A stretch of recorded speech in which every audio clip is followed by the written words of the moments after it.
Why hello there old sports, and welcome to a video where I attempt to rank all 47 Hollow Knight bosses based on their lore.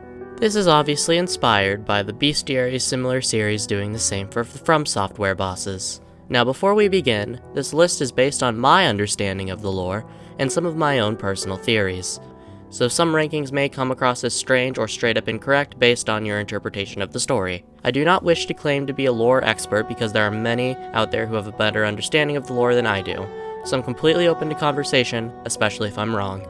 All I ask is that if I say something dumb, you correct me somewhat nicely. I will also spend more time on certain bosses than others due to a difference in information. With that warning out of the way, let us get into the ranking.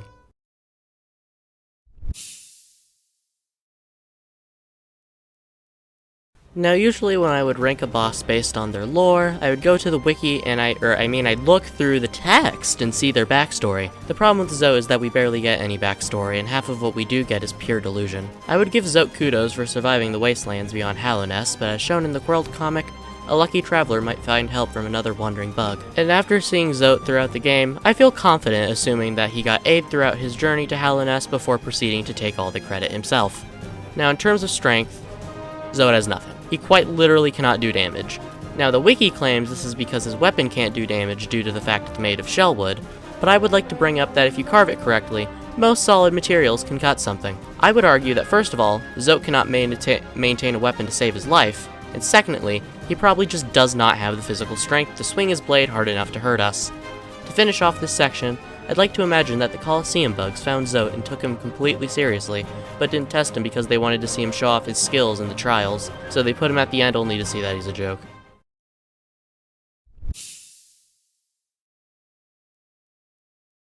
Moving on to our first mini-boss, we find the massive Moss Charger, who only manages to outrank Zote due to the fact it can actually do damage, but that's pretty much where my positives end for this boss. The massive Moss Chargers formed from 4 regular Moss Charger enemies working together. This starts a short trend for this section of the list, where I have to point out that these are just wild animals that are empowered by the infection. The Chargers can really only defend itself by ramming or crushing any predators that may try to kill it. 2 Moss Knights could probably take down the Charger by themselves.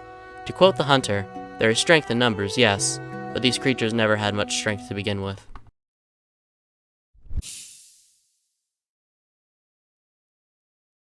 The Gruzmother, again, is just a wild animal trying to survive in the broken world of Hallownest. Her only way of defending herself is to quite literally throw her weight around. The bug is also constantly exhausted due to being pregnant. Honestly, this might be cheating, but part of the reason I ranked her above the Charger is due to the fact her babies might be able to overwhelm an enemy. But then again, they probably won't, considering the baby Gruzzers just kind of fly around aimlessly. So I highly doubt they could get revenge for their mother.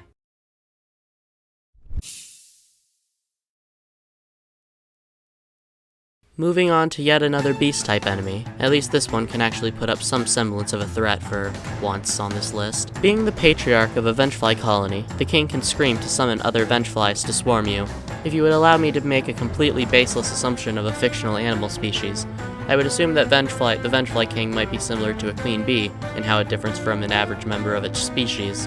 While the Gruzmother is merely described as a large Gruzzer, the king seems to be something more than just an adult Vengefly, but then again, I'm just assuming things. These first few entries are just comparing which boss is the least pathetic of the pathetic bosses.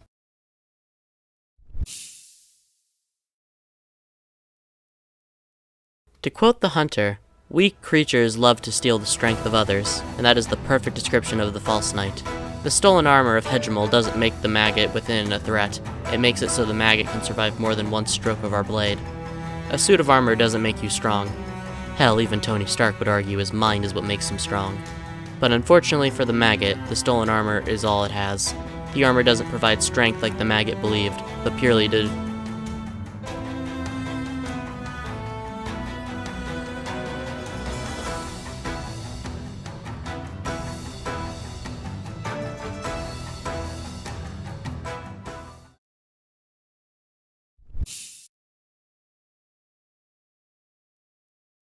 Due to the fact that No Eyes is a warrior dream, I'm going to make the reasonable assumption that she was a warrior. Her dialogue implies that she knew the infection could more easily pierce your mind while you slept and dreamed. This is most likely information shared by the king to his kingdom when the infection began to spread as like a safety measure.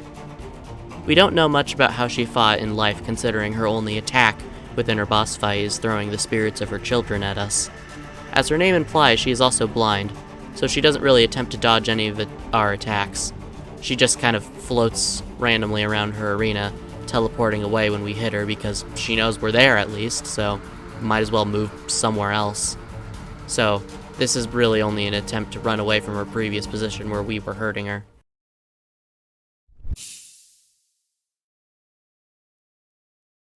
I would argue that her duties in her lifetime would be much different than what we would expect of her now in the current time of Hallownest. Marmu from her dialogue comes off as a very innocent bug, which is not what most would expect of a protector of the Queen's lands. We know that the Queen's gardens were originally part of Un's Green Path before being annexed by the White Lady.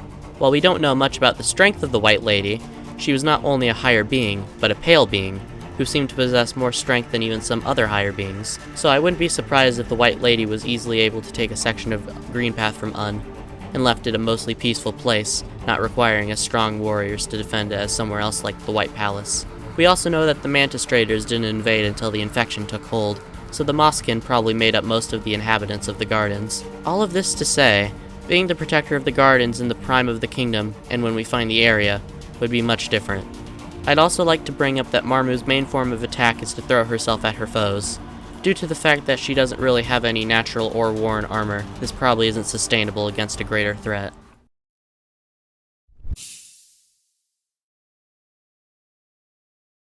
In his dying words, Zero says that he shouldn't be called a traitor, but a fool. My interpretation is that he was a knight of Hallownest before becoming infected. Now all we know about Zero's death is that he was executed for crimes against the king. Now we aren't sure if that means that Zero cut his way through the palace guards before reaching the throne room and being put down by a godlike being, or if he tricked on a wings mold and broke his neck. Knowing Zero, I'd assume the latter. Zero is also the first Dream Warrior who is hard to judge based on how he fights, because we don't know how different his fighting style as a ghost and a living bug might be.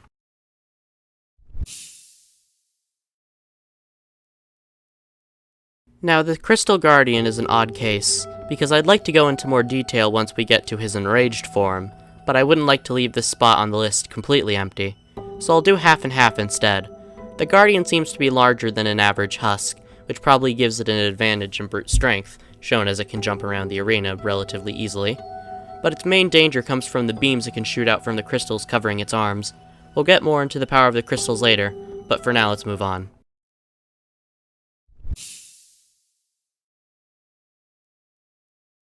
Okay, Flukemarm is also odd, because most of her strength comes from her offspring rather than her main body. Now, unlike the Gruzmother, whose offspring only appear upon her death and are pathetic in general, the flukes that spawn from the Flukemarm are annoying at best and can be overwhelming and lethal at worst. I'd also like to bring up that while the offspring of the Gruzmother only act as minor, partial obstacles that could be removed from their areas they're in, the Flukemarm and her flukes make the royal waterways as dangerous as they are, and have seemed to completely take over most of the place, which is why she's this far up on the list.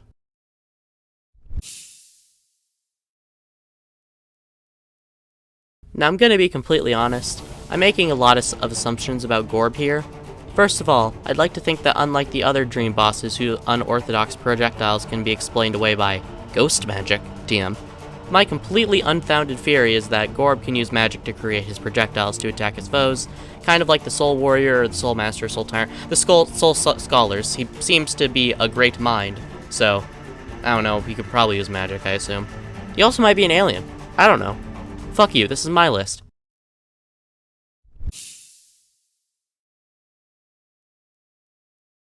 Now, I thought about swapping Gorb and Elder Hu purely for the funny, but to maintain any speck of seriousness or credibility I might have left, I'm keeping the list as it is. Elder Hu probably followed the Pilgrim's way, attempting to help those afflicted by the affection, before being cut down by the Mantis tribe. He attacks by slamming rings down on his foes, but I assume in life he only really fought in self-defense, at least before becoming infected, and then afterwards he probably attacked in a similar way if that's possible. Again, it's kind of hard to tell with the dream bosses what they're taking from how they fought in real life, or not real life, as a live bug, and then what they took, or what is just purely through them being a ghost in a dream.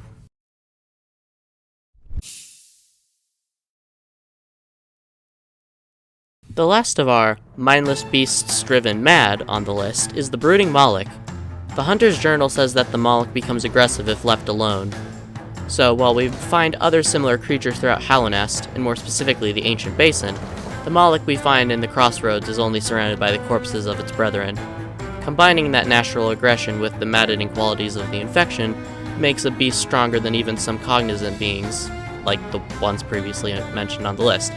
Curiously, we also find another, younger Brooding Mawlek in the Colosseum of Fools. I assume it's younger because it's just kind of smaller. Unfortunately, the only way these two lonely bugs can ever meet is in death.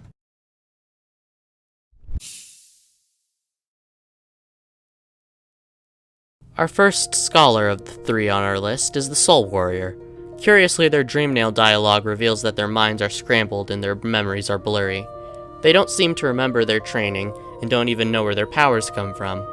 I'll get into this more later, but the effect Soul has on regular bugs can be catastrophic. Lore tablets state that the higher beings are able to focus and manipulate Soul unlike regular bugs. And while the tribe of snail shamans are mysterious, they are stated to have some sort of spiral focus that may have shielded them from any negative effects of harnessing Soul. All of this to say that while the Soul Warrior doesn't lose its body to the experiments like the failures and follies, it seems to have lost part of its mind instead. Now, all it can do is act as a guard for the sanctum and the experiments hidden within.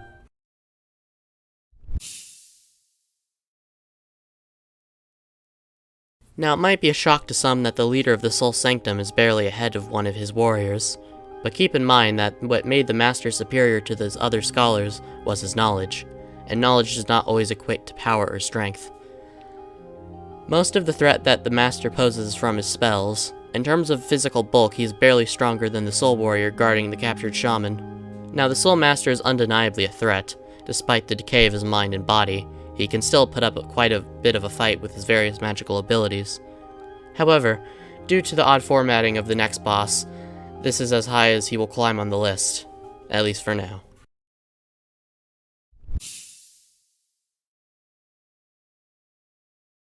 Now, I do believe that the Soul Master could put down an Oblobble, yes, but fighting two at once may be too much for the fragile mage.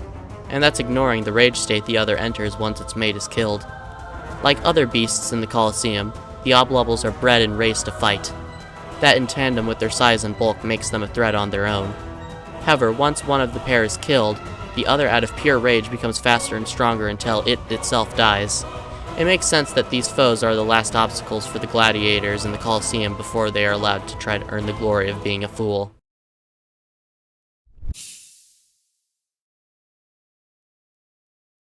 The fact Uumuu exists at all is a testament to the brilliance of Manamon the teacher. It is heavily hinted at that she was the one to create the jellyfish creatures that litter the Fog Canyon. And, well, she did a good job making a guard dog, let's just say that. Interestingly, Uumuu seems to have slightly more complex thoughts compared to its gelatinous brethren, which probably made it easier to infect than the Umas and Omas. Uumuu has the greatest control over electricity of any bug we see in Hallownest. It also sports a very tough membrane barrier that protects it from most forms of damage, even magic somehow. Now, we don't know how much of this protection is there in a lore sense versus a gameplay sense, so you don't just melt Uumuu in 3 seconds, but the fact it exists at all is interesting. However, one well-placed strike, or even an overwhelming force, can bring down the barrier, and once that happens, Uumuu is weak and defenseless. But the fact it can overwhelm foes before they might be able to figure out any weakness makes it a threatening foe regardless.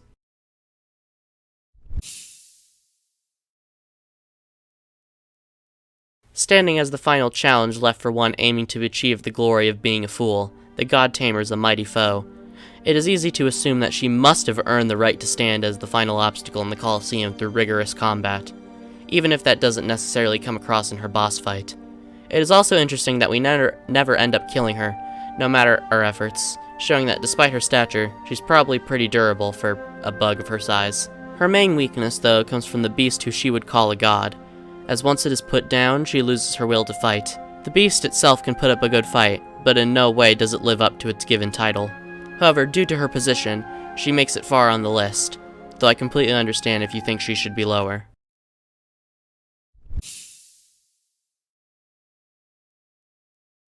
Markoth is one of the only 2 moths we ever see pick up a weapon, the other being Thistlewind. And out of the two, he's probably the most powerful creation of their god, at least in a fighting sense. Markoth seems to have wielded 2 nails in life, while also using something similar to the Dream Shield charm to protect himself. He went to meditate in the Kingdom's Edge to remember a truth long forgotten, but eventually after felling many foes, he died there, left to be forgotten, just like every other member of his tribe. Now, if anything, Markoth is an interesting example of how far his people had strayed from their creator. He knew he had forgotten something important, but no matter how much he meditated, he cannot remember her. Seer is only able to remember that light after seeing a similar light so bright it could mimic a fraction of that original light. I said light a lot there. As he dies, Markoth recognizes you for what you are, the ancient enemy of not only the lives of his people, but the power opposed to life itself.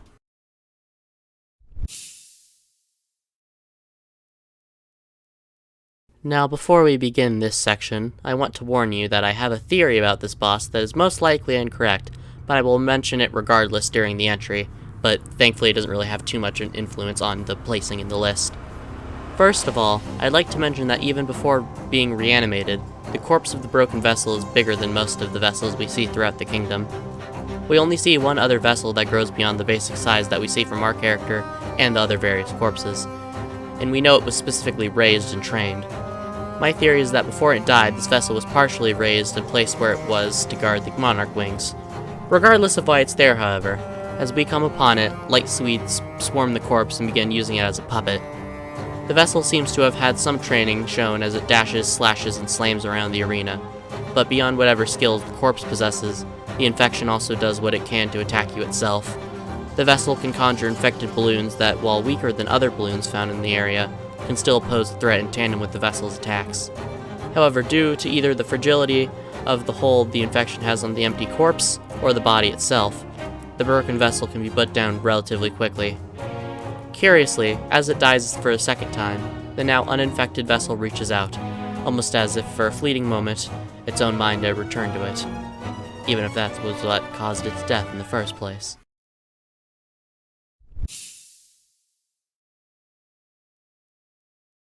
Galien's journal entry says that he went to train in Deep Nest, to become a knight. Now, seeing as a loser like Zero was a knight somehow, I am led to believe that Galien didn't just wish to become a regular knight, no, but one of the greats. Galien claims to be the strongest warrior in Hallownest, and even if that's false, he might have some merit to that claim.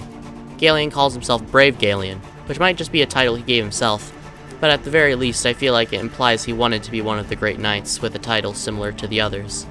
The way Galien talks about the knight also implies he might have known the king in some way. Galien thinks that the king sent you to test him, and that he knew the king wouldn't have forgotten about him. Maybe knowing of the problems that Deep Nest posed to Hallownest, Galien decided to train his skills there until he was overwhelmed by the beasts. However, Galien was never found, because due to his dialogue, it's implied that he probably died before the infection, and once that started, I'm sure the king had much greater matters to attend to.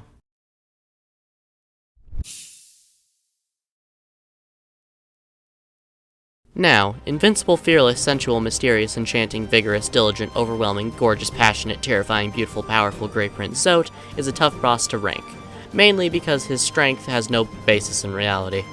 Because if you remember 21 entries ago when we covered normal Zote, he's kind of extremely pathetic.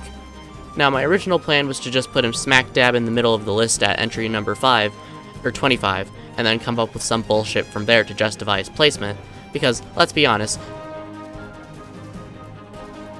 However, I then looked at my list and realized that if I did that, he would be above the Mantis Lords. And just like Peter Parker feeling his spider sense tingle, I felt a sense of impending doom if I were to do that. So anyways, I assumed that Bretta had semi-realistic ideas of strength in mind when she imagined the Grey Prince. And by that, I mean he probably could beat most warriors, but not literal gods, considering Bretta didn't even know they existed. You know what? Fuck this. Actually, it's 5:58 a.m. right now as I'm writing this. It is 5:48 p.m. as I'm recording this. I spent 3 hours researching and writing this section, or not this section, the previous sections. I'm gonna stop talking about this literal joke boss and go do something else better than with my life. Like talking about other bosses that aren't joke bosses.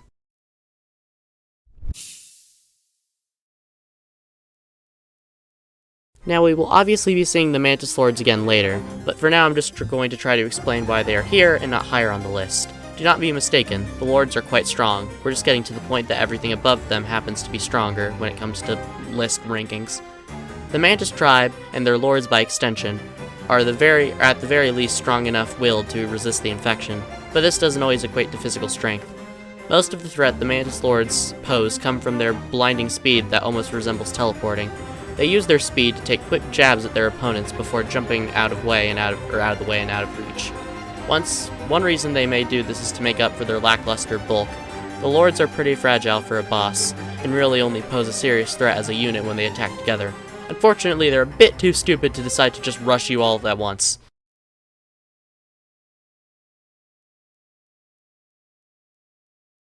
Now remember 15 entries ago when I said I would get into the power of the crystals later? Well, now it's later, so let's talk about it. The crystals throughout the peaks are described to hold a searing heat and to emit a singing if you listen closely enough. Now this alone implies they have some supernatural properties, but we can go deeper. The crystals covering the Guardian in our second encounter glow orange instead of the usual pink. This connects itself to the infection even closer than they did before. You can also notice a shift in the thoughts of the Guardian itself. They go from a general fatigue, confusion, and anger to a much more aggressive voice, and maybe even a separate voice depending on how you interpret things. I'd also like to point out that I'd like to point this out because one of the Dream Nail lines contains capitalization. This is seen in one other specific character, but to avoid mentioning her for now, let's just say that you could assume that the crystals covering the Guardian are refracting and focusing the power of the infection, thus giving it even more strength than before. The crystals throughout the peaks are just generally tied to a certain character we'll get to later, so this sort of makes sense.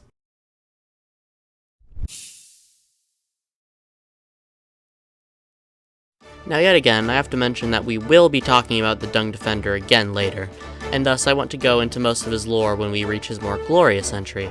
But to cover Ogrim in his current state, he has noticeably slowed down and tired with time. This may also be due to a lack of practice, or just normal aging. Regardless, I think it's a safe bet to say that Ogrim is both past his prime, and probably going a bit crazy from isolation. That or he's so deep in denial that he's close enough to being crazy that I can't tell. On an unrelated note, before we move on, I'd like to mention his line of Dreamnail dialogue where when you speak to him after his fight, but before you enter his cave. So, yeah. The simple line, "so there were others," opens up a whole can of worms. Ogrim sees you for what you are, he knows you are a vessel, and possibly even knows that you're of royal blood, or royal hemolymph, because bugs don't have blood. We know that the Hollow Knight was honored and respected due to all the statues of it we find, and as the most loyal of the closest knights to the king, Ogrim probably knew most details of the plan. It makes me wonder if Ogrim thought the Hollow Knight was a golem similar to the King's Molds or Wings Molds, but then, one day, years later, he sees you. He talks to you. He realizes that you have thoughts, that you're sentient. He might even realize that you're biological to some extent. His line about Isma conveys that she thinks that she's judged you worthy of her blessing. What was that little knight that grew up in the palace? Why did it seem to always be so close to the king? Was that little knight his child? If so, why do you exist? How could I have not known about another child the king had? Were there more siblings? Where are they? If that one was chosen because it was hollow, and it still failed, what happened to the others? If this little knight has thoughts, how is the Hollow Knight any different? Was it really hollow? If it wasn't, what did the Pale King do to his own children? Why did he do that to his own children? Did he really put all of that onto them? All for nothing?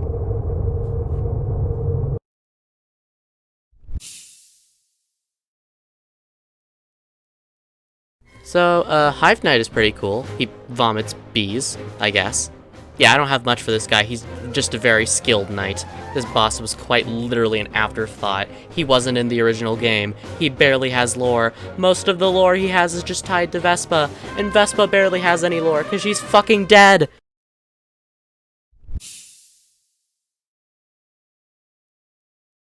So I mentioned 14 entries ago that we were done with the wild beast bosses, but I think Nosk is quite different from a wild beast. Nosk is a hunter that hides deep within deep nest. That sentence sounded bad. Mimicking its prey to lure any closer. We also see that in its lair, Nosk managed to kill a stalking devout, showing that it's able to put down creatures both bigger and stronger than itself. Nosk also seems to have the ability to read minds, or at least unconsciously take on forms of whatever is needed to lure you closer. Maybe it's more of just like a projection thing where you see things that are relevant to you, but Nosk doesn't really know anything. But regardless, that's up in the air, it still has that ability. I also speculate that Nosk is similar to the Traitor Mantises, in the fact that it took on the infection willingly to strengthen itself and become a better hunter. But then again, that's only my speculation.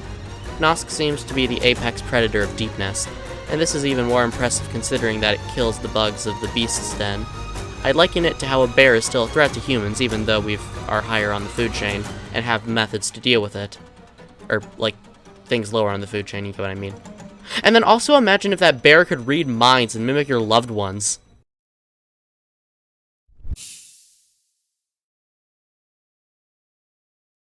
Now, Hornet Protector is another hard boss to rank, considering that she isn't a physically weaker version of her superior self, she's just not trying as hard.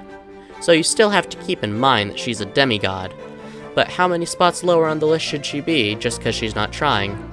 We'll talk more about Hornet's true potential later, obviously, but for now let's just talk about her general attitude in Green Path. She's trying to kill you, yes, but she sees you as just another wanderer. She isn't exerting herself very much, and she even leaves behind some of her equipment. Once she takes enough of a beating, though, she runs away once she realizes you have potential, only to come back later. And so will we.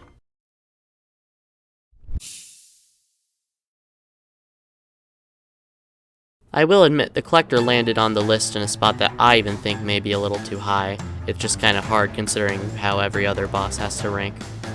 How far the Collector climbs on this list is purely dependent on how powerful you think a void-based entity is, or of its kind would be. The Collector appears to be an altered and armorless King's Mold. It shares a similar shape to the corpses of the King's Mold you see once you kill them, but he has a more pronounced head and visible hands with fingers.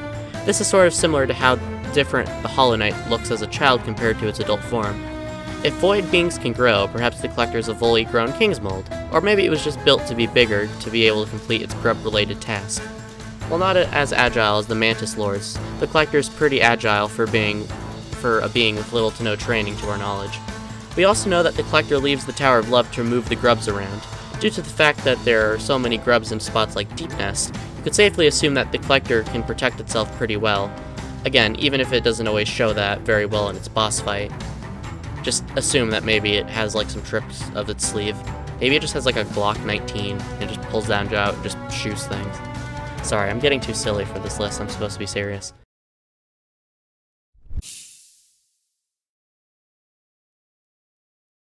Just as the Mantis Lords are the strongest and influential of the Mantis tribe, the Traitor Lord is the same for the Traitor sect. The Traitor Lord is much larger than his sisters, and this brings up an interesting point about how the infection might work. Most heavily infected bugs that we see seem to be suffering from various bodily deformities. Bloating, swelling, and bubbles of infection are seen on said bugs.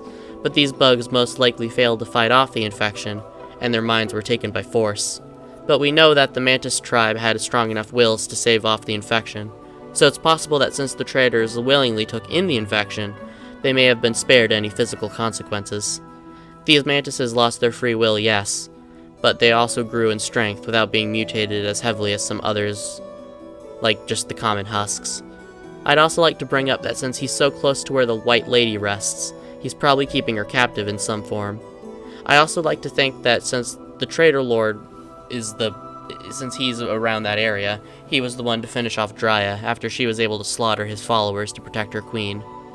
Even if he didn't do it himself, the fact that his faction was able to kill one of the 5 great knights of Hallownest speaks to a lot of the strength that Traitor Lord commands.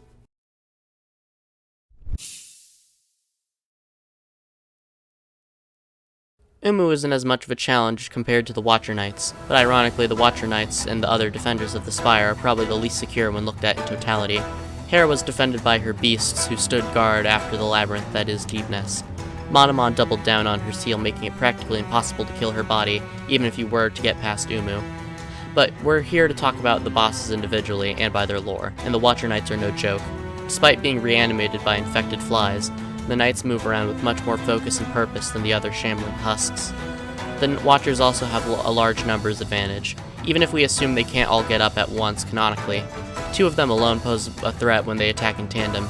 Anyone attempting to take Lurian's life has one hell of an endurance test ahead of them. Even as zombies, the knights do not forget their training, and probably can take more of a beating considering they don't stop until their bodies literally break apart. They also have good nail techniques, and are able to spin in a ball that makes them able to hurt the enemies while staying mostly invulnerable themselves.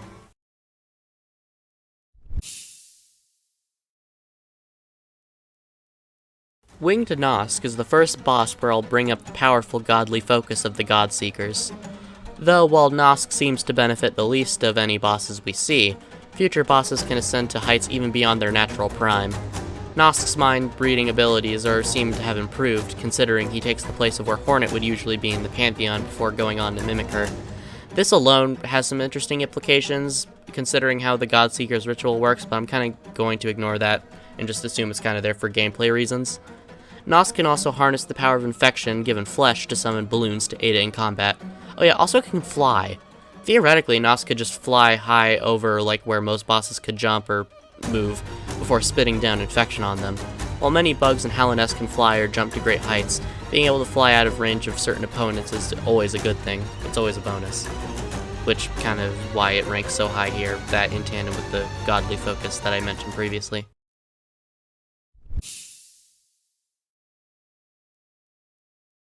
Now, ranking the 3 dream bosses is kind of difficult, and it's at this point in the list where I want to reiterate that this list is based on my own theories, interpretations of the lore.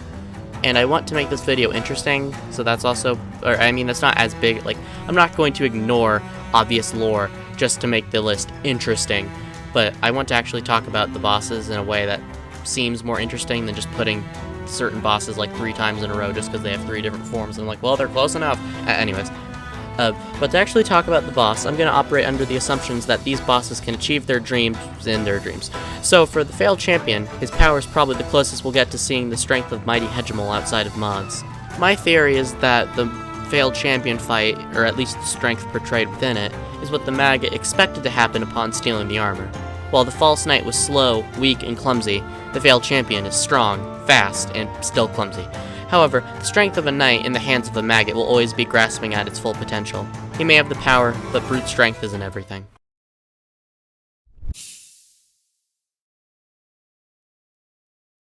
While you can always argue brain versus brawn, in this case I believe that the brains of the Soul Tyrant win out over the pure brute strength of this failed champion here. Soul within the world of Hollow Knight is an incredibly powerful force. Only beings of incredible power seem to be able to harness and manipulate soul without any consequences. At least unless you know some tricks, like the snail shamans. But the scholars of the Soul Sanctum were searching for a pure focus that would allow them to repel the infection. We know the pure focus, or at least something similar to it, is probably a real thing, but if mortal bugs can even achieve that state is even more unknown. Within his boss fight, the Tyrant has much more control over Soul, and the speed, frequency, and power of his spells have increased dramatically. And as most speedrunners will tell you, spells are pretty good in this universe series game thing. Being completely serious, the Soul Tyrant shows the greatest power over soul manipulation coming from a mortal bug that we see, even if he can only achieve that pure focus in his dreams.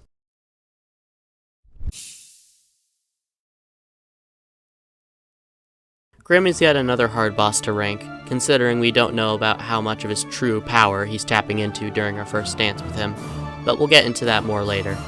The White Lady mentions that Grimm is the spawn of the Nightmare Heart, who again, I'll talk about more later. Once you defeat Grimm, he explodes into red smoke, unlike his other form that explodes into red fire. And again, I think this has some interesting lore implications. True Master Grimm is a dying ember.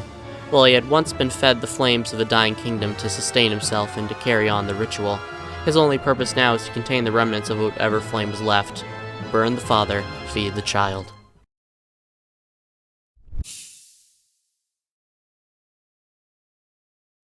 To talk about the brothers as a duo, I need to first talk about them as nail masters by themselves. Both were described as being not the most talented pupils of the great nail sage, but we know that at least one of them kept trying to improve. Oro was the least impressive of the brothers, and never really attempted to grow beyond where he was, while Mato was shown to have hunted and felled many creatures throughout his training. Now, the only reason they are so far up on the list is mainly due to the previously mentioned godly focus of the Godseekers. So once they team up as fighters brothers, they can put up one hell of a fight when given that godly focus.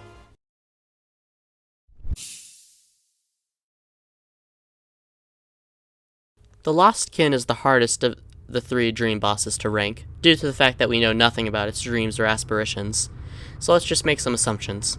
When you defeat the Lost Kin, instead of talking to it, you give it the prompt to accept. I take this to mean that the vessel accepts that it was in fact not hollow, and that it failed at its only purpose. After coming to terms with this regrets, it is able to pass on. Honestly, while this isn't very relevant to the list, I think the whole acceptance thing is quite interesting when it comes to analyzing the vessels as sentient beings in general.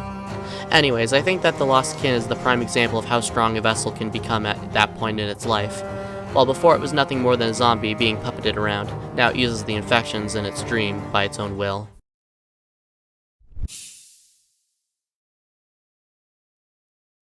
Starting out the top 10 is the last of the 5 great knights standing. Or I mean, at least as a knight. You get what I mean. The White Defender is Ogrim in his prime, and perhaps even beyond that. Due to his rose-tinted view of the past, he may see himself as stronger than he really was, but we don't really know that. Ogrim is much faster and stronger now than when we find him in the waterways. We don't know how strong Ogrim was in comparison to the other knights, but events like the Champion's Call and the Knotted Grove must have been impressive to have been named and remembered, even if they are forgotten in history. But even more impressively, he apparently fought in a Battle of the Black Worm. Now I can think of 2 major possibilities of what that battle entailed. Either the 5 fought against the forces of another worm-led kingdom, or even more impressively, the 5 fought a worm and lived.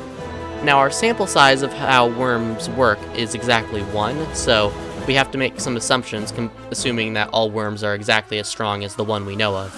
But we know that they were impressive, powerful beings that were basically the ones who shaped and progressed civilizations. So the fact that Ogrim not only experienced a battle even related to a worm, but lived to remember the tale is extremely impressive considering what we know about worms. Again, even if that is limited. So the fact that Ogrim is still alive after all this long shows how powerful he is as a character, even if when we find him in the waterways he's kind of fallen from grace a bit.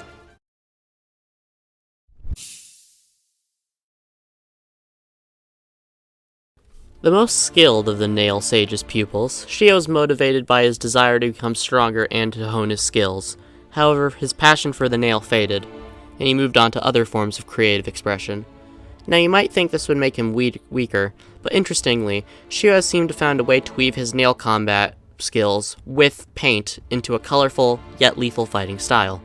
He still knows all he's learned from the Great Nail Sage, but maybe he's even grown stronger now that he's found another calling through which he can show his passion. Regardless, we know that he was always leagues ahead of his brothers. Combine that talent with the power of the godly focus, and you have something. I can't think of a clever way to end this section. I don't know. Sheo is just super cool.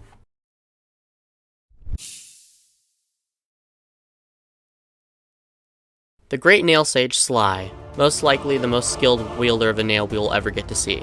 Other than ourselves, of course. We know that he's more skilled than any of his pupils, considering he's mastered the use of every nail art and can use them even better than his students. I'd also like to bring up the details that his nail art attacks charge quicker than when the brothers use theirs, implying that either he's using Nail Master's glory, or he's just more dexterity, I don't know how to pronounce that word. He's just better at using the skills, I'll just say that. While his size and stature may seem a weakness, it's surprisingly a great advantage. He is extremely bulky despite his size, and as shown in his fight, he has agility that rivals the Mantis Lords, and strength to match. At least to me, Sly's strength is more impressive than his speed.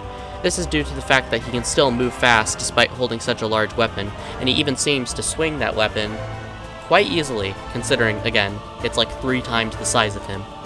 Sly's size compared to his weapon also means that any foes attempting to best him have to be within his effective range to even attack him.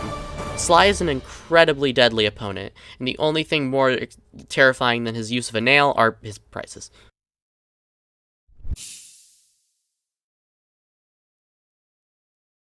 The Sisters of Battle is what you get when you take the will of the Mantis Lords, give them the strength to match, and then mix a bit of godly focus within that concoction. The onslaught of attacks from the Sisters can overwhelm even the most skilled of foes, and now that they're given more bulk, you can't even really rely on melting them and defeating them quickly.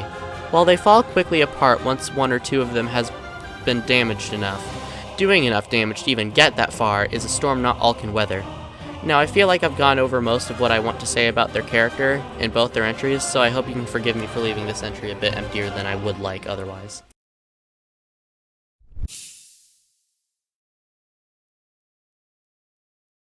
Now we finally actually get to talk about Hornet. We know that this is her giving it her all due to the lines of dialogue she says before starting the fight with us in Kingdom's Edge. We don't know if her position to guard the King's brand was self-imposed or a duty given to her by someone else, but either way, she was genuinely curious if you could best her. Regardless, and possibly more importantly, we know that Hornet is a demigod-esque being. Even if her mother was a common beast, her father was not only a higher being, not only a worm, not only a pale being, but a pale worm. Even if she only inherited half of that power, she would still be an incredibly powerful force from that alone. I'd like to mention I won't be using anything from Silksong teasers that we've gotten so far for a few reasons, but I hope you understand. Hornet is mentioned multiple times to be incredibly skilled, and considering how long she's been kicking, it makes sense. She's probably spent a good portion of her life just training and trying to fight the infection that spreads throughout Hallownest. I also think it's worth noting that she was able to pull you out from the collapsed shell of the worm, but maybe that isn't as important. I just think it's impressive considering how collapsed in everything was that she was able to pull you out from underneath all that ash and corpse and rock. I don't know. Hornet as a character is incredibly powerful within Hollow Knight, and I mean, she's lived a long time. She's had a long time to grow stronger and to learn more about the world, which is probably the best of both worlds in this case.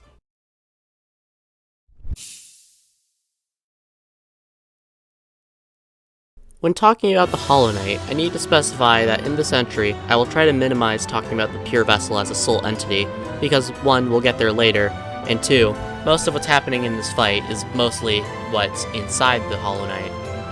In this entry, we will not be talking about the regal god knight that was honored throughout the kingdom, but the shambling, worn-out body trying to suppress the force of nature instead. To say the Hollow Knight has fallen from grace is an understatement. While it still retains some of its training, it's lost its ability to focus and use soul, most likely because their thoughts are somewhere else now. The Hollow Knight's body is broken and defiled, and it's slowed down and weakened considerably, but a broken god is still a god, and the vessel can still take one hell of a beating despite how weak they've grown. Also, even though the knight isn't using its own power, it's being controlled by another, and that power is incredibly strong nonetheless. As they hold the source of plague within their body, the Hollow Knight slowly begins to use the infection to fight as the battle continues, whether by its own will or another's. While the Hollow Knight itself loses most of what it has left by the end, that opens the door for the source of infection to unleash its power throughout the body that it's contained within. While the Hollow Knight itself is mostly powerless by now, and what it was made to contain might have weakened as well, even a weakened force of nature is incredibly powerful by itself. What we have here is the combination of 2 weakened, but incredibly powerful beings, that don't manage to reach their prime, but even then, it's still incredibly powerful.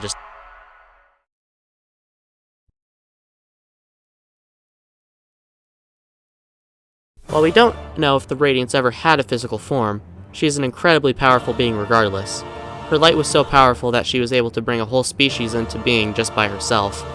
This is one of the only times that we ever hear of life being created from almost nothing in the game, and by far the most direct. The Radiance is not just a godlike being, like someone like Hornet, or debatably a higher being, like the Vessels, but a true-to-form higher being.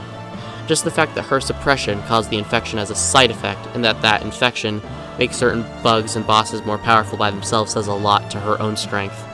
The Moss Prophet tells us that the light is a force of nature, and to suppress that nature, plagues and distorts mortal bugs. We see with bugs like the Traitor Lord that when you embrace the light, you gain incredible power. The Radiance isn't merely basking in that light and using its warmth to achieve power, but she is that power. She is the light. She is radiant. But, even if the Hollow Knight couldn't fully consume her divine light, by the time we fight her, it doesn't shine as brightly as it once did. She is scarcely remembered, and most likely lost a good fraction of her former power. The Radiance alludes to fighting the Void in ancient past. It might have been the downfall of the ancient civilization that attempted to claim the whole of Hallownest, but even in a weakened state, it takes a united Void to even just seal the Radiance away. By the time we fight her, her Dreamnail quotes give off the impression that she is desperate, scared, and tired of fighting for so long. Like I said previously, a broken god is still a god, and a weakened force of nature is a force of nature nonetheless. Taking only the base game into account, the Radiance is the most powerful boss we face, but we've been introduced to a few new bosses since that original game was released, so let's get to that. Just know that the Radiance is an incredibly powerful being.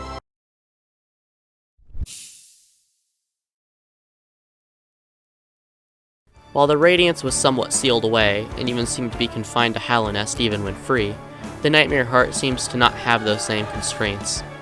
While we don't know if there are any other beings like the Radiance occupying and controlling the Dream Realm, we know the Nightmare's heart was powerful enough to split the Dream Realm and create its own sub-realm, that of course being the Nightmare Realm, where it is the most powerful force by itself. To actually talk about the Nightmare King, we see that the King is a creation or avatar of the heart that contains the Scarlet Flame of Nightmares.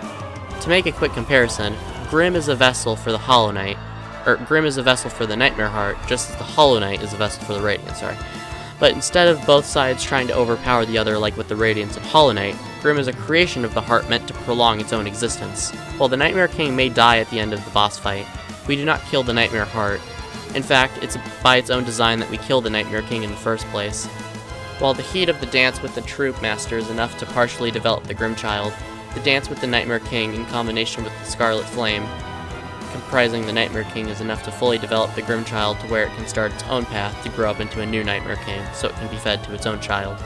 Even if we end up banishing the Troupe from Hallownest, we don't know if that could even kill the heart. We know that those under Grimm's hold are freed from their duties, but nothing says that the heart can't just create another Grimm from what it has left and start over. As long as there is death, or those who suffer in their sleep, there will always be a Scarlet Flame for the Nightmare Heart to feed on. So while the Nightmare King may not be the Nightmare Heart itself, it is the closest power to it, and is still an incredibly powerful being by itself, even though it's just like the avatar embodying the power of the higher being is still incredibly powerful. And since that higher being it's pulling that its power comes from is more powerful than the Radiance, as we see her in the game, I feel confident saying that the Nightmare King could probably overpower the Radiance, considering they're both in the dream world.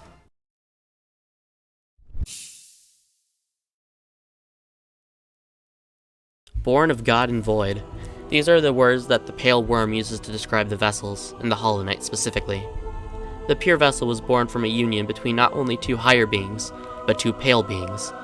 We know its father was a worm, who were ancient powerful creatures responsible for kingdoms rising and falling throughout the ages. We also know that the Pale King was able to use and manipulate soul, and most likely use spells, which we can see he passed down these skills to the Pure Vessel. On the other hand, its mother was the White Lady, who, while not also a worm, is also implied to be possibly more powerful or special than just being a pale being, at least according to the God-Seekers. Regardless, being a descendant of the White Lady is most likely why the Pure Vessel could grow as big as it was. Segueing off of that, compared to the other vessels, the Pure Vessel was raised to its mature form, as well being trained to a prime form. The Pure Vessel should have, and most likely would have been able to surpass its father in power. But unfortunately, due to the fact its inner void was opposed to the pale light, the Pure Vessel was most likely taught to suppress its inner emptiness. This is shown through the fact that the Pure Vessel only really uses one void-based attack, and only uses it once it grows closer to defeat, almost as if it's using it in desperation. Now, the Pure Vessel alone would most likely be on par with the Radiance, if not a little bit below her, when comparing their ability to pose a threat. But the Pure Vessel was not taught to fight to destroy, but only to protect itself while it underwent its father's given duty. Perhaps if it wasn't treated like an object, it could have grown to even surpass the light it was made to contain, and possibly even destroy it. Now you might be wondering what the last few sentences were about, considering I was arguing that the Pure Vessel was below the Radiance, with possible potential to reach higher. But remember that when we fight the Pure Vessel and the Pantheons, we aren't just fighting the prime form of the Hollow Knight, but that same being given godly focus by the God-Seekers, perhaps more than almost any of the other powerful beings in the Pantheons, to attune to the believed God of Gods. That being said, I believe it is able to overcome any shortcomings the Pure Vessel may have had in life. Also, I just didn't want to have the NKG sandwich between two Hollow Knights and two Radiances, forgive me.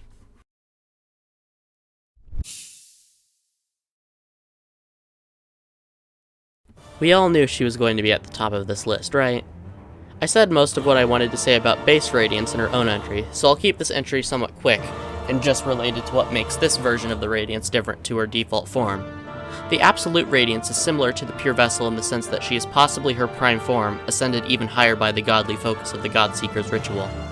But while any other bosses affected by said godly focus were getting it as part of the ritual to attune to the God of Gods, the ritual itself was aimed at the Radiance because she was believed to be the God of Gods.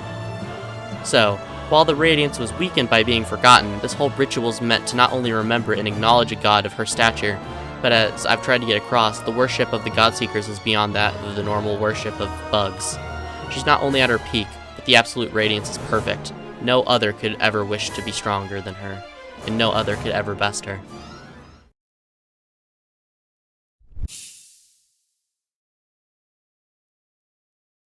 Void is power, but it is power without unity. But even without unity, Void was able to snuff out the light of and ultimately kill the Pale King. Void can also infiltrate the minds of bugs, as shown with the Lighthouse Keeper in both fights with the Radiance. Void can also corrupt things physically, whether that be charms, soul, or living bugs. Void is power without unity, but even separating and attacking chaotically, Void is incredibly dangerous. Now when Void is united underneath the will of one, the Void is stronger than both Worm and can even overpower nature itself. Now give such a vast power godly focus, and you have something truly terrifying.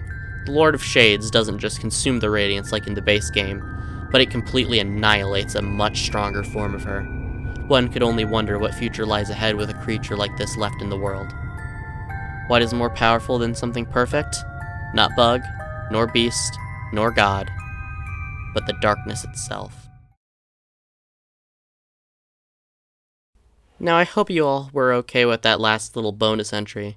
While we as the player aren't a boss, we do have a statue among the other gods of Hallownest, so hopefully that's close enough for a bonus entry. Did you agree with my list? Did you disagree? Do you think I'm insane and should just stick to silly challenge runs? Leave your thoughts down below, and I'll try to read as many comments as possible. I put a lot of effort into writing this video, and I'm writing this outro section before I've even started editing. And as of editing, or I haven't even started editing yet, just after recording all the background footage and all the audio, I've put even more work into this, so I only have editing left as of me recording this. So, regardless, I hope you enjoyed this video at least a little bit, even if you disagreed. So, I hope you have a good day. Like and subscribe if you want. Share if what you want me to do next or what you want to see next from me. And have a good night. Also, if you want to see a video of me, like, just ranking the bosses on a quality level, I could also do that. But that depends on what you guys want to see.